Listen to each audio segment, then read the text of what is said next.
Hi friends, அஸ்ஸலாமு அலைக்கும். இன்றைக்கி என்ன பார்க்க போகிறோன்னா, நம்ம வந்து உப்பு கண்டை தான் இன்றைக்கி செய்ய போகிறோம். ஏற்கனவே நம்ம உப்பு கண்டை போட்டு வச்சுருந்தோம். நம்ம வீடியோவில் போய் பாருங்கள். அது பார்க்கணுனாக்கா அது வந்து எப்படி செய்யணும்னு சில பேருக்கு தெரியாது. அதனால தான் இந்த வீடியோ. வாங்க வீடியோக்குள்ளே போகலாம். வீடியோக்குள்ளே போகிறதுக்கு முன்னாடி நம்ம சேனல் ஃபஸ்ட் டைம் பார்க்குறேங்க சப்ஸ்கிரைப் பண்ணிங்க ஃப்ரெண்ட்ஸ். இன்றைக்கி வாங்க இந்த வந்து நான் உப்பு கண்டத்தை எடுத்துக்கிட்டேன். இந்த மாதிரி உப்பு கண்டம் பாதி எடுத்துக்கிட்டேன். நான் இந்த மாதிரி நம்ம ஸ்டோர் பண்ணி வச்சுருந்தோம்ல, அது எடுத்தாச்சு. கொஞ்சமாக எடுத்து ஒரு பாத்திரத்தில் சேர்த்து நம்ம வந்து சுடு தண்ணியை ஆட் பண்ணிக்கிறேன். நல்லா கொதிக்கிற தண்ணியை ஊற்றி நம்ம ஊற வச்சுக்கலாம். அது ஊறினாக்கா ஒரு மணி நேரம் 2 மணி நேரம் ஊறினாக்கா நம்மளுக்கு வந்து இடிக்கிறதுக்கு ஈஸியாக இருக்கும்.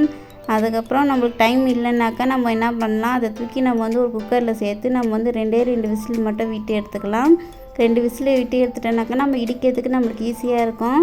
நம்ம வந்து இந்த மாதிரி ஒரு இடிக்கிற இதை வச்சு நம்ம இடித்து எடுத்துக்கலாம்.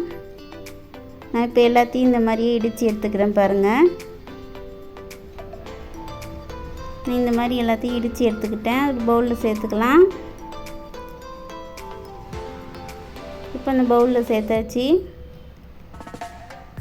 இப்போ நான் இது கூட வந்து நான் இந்த மேலே போட்டுக்கிறேன் பாருங்கள். உங்களுக்கு மேலே வந்து எழுதியிருக்கேன். நான் வந்து அதை பார்த்து நீங்கள் போட்டுக்கோங்க, அரைச்சி எடுத்துக்கோங்க.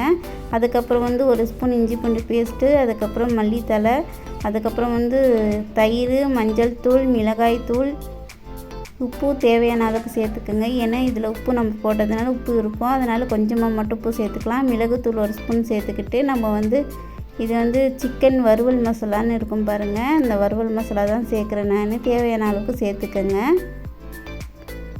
இல்லை கரம் மசாலாலாம் எதுவும் சேர்க்கல நான். அப்புறம் பாதி லெமன் எடுத்துக்கிறேன். பாதி லெமன் பிழிஞ்சு விட்டுக்கலாம். இது கூட கார்ன்ஃப்ளவர் மாவு 1 ஸ்பூன் அளவுக்கு சேர்த்துக்கிறேன். சேர்த்து நல்லா மிக்ஸ் பண்ணிக்கலாம். இந்த அளவுக்கு நம்ம மிக்ஸ் பண்ணியாச்சு. நம்ம வந்து இப்போ அடுப்பில் ஒரு வானல் வச்சுட்டு எண்ணெய் ஆட் பண்ணிக்கோங்க. எண்ணெய் காஞ்சதுக்கப்புறம் நம்ம இது போட்டு எடுத்துக்கலாம். இப்போ எல்லாத்தையும் கொஞ்சம் கொஞ்சமாக போட்டு எடுத்து நம்ம வந்து பொன்னிறமாக வந்த பிறகு எடுத்துடலாம். ரொம்ப தீய விடக்கூடாது, ரொம்ப மொறுமொறுன்னு ரொம்ப ஆக்க வேணாம். அதுலேயும் மொறுமொறுப்பாகவே இருக்கும். நம்மளுக்கு லைட்டாக கலர் கோல்டன் ப்ரௌன் கலர் ஆகணுன்னு நம்ம எடுத்துடலாம். அவ்வளோதாங்க, நம்மளுடைய உப்பு கண்டை ரெடி ஆகிடுச்சு பாருங்கள். இது வந்து அவ்வளோ சூப்பராக இருக்கும். நீங்கள் செஞ்சு பாருங்கள். நம்ம எதுவும் செய்கிறதுக்கு ஏதோ இல்லைனாக்கா நம்ம எதுவும் டக்குன்னு நம்ம வச்சுருந்தோனாக்கா நம்ம டக்குன்னு ஒரு அர்ஜென்ட்டுக்கு நம்ம எடுத்து செஞ்சுக்கலாம்.